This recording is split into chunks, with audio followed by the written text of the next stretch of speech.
ഇറാനിൽ US നടത്തുന്ന ആക്രമണങ്ങൾക്ക് പ്രതികാരമായി ഗൾഫ് രാജ്യങ്ങളിലേക്ക് ആക്രമണങ്ങൾ തുടരുകയാണ് ഇറാൻ അയച്ച 3 മിസൈലുകൾ കൂടി തകർത്തെറിഞ്ഞു എന്ന് സൗദി അറേബ്യ വ്യക്തമാക്കിയിരിക്കുകയാണ്.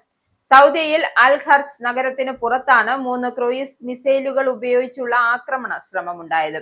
ഇവയെ വിജയകരമായി പ്രതിരോധിച്ചു എന്നാണ് അധികൃതർ അറിയിച്ചിരിക്കുന്നത്.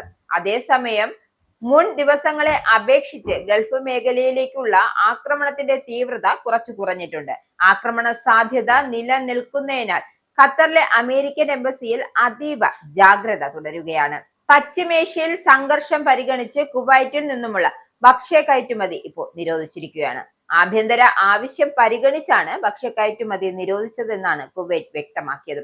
ഗൾഫിലേക്ക് ഇറാന്റെ ഡ്രോൺ മിസൈൽ ആക്രമണങ്ങൾ തുടരുകയും 3 മിസൈൽ ആക്രമണങ്ങൾ കൂടി തകർത്തതായി എന്ന് സൗദി വ്യക്തമാക്കുകയും ചെയ്തു.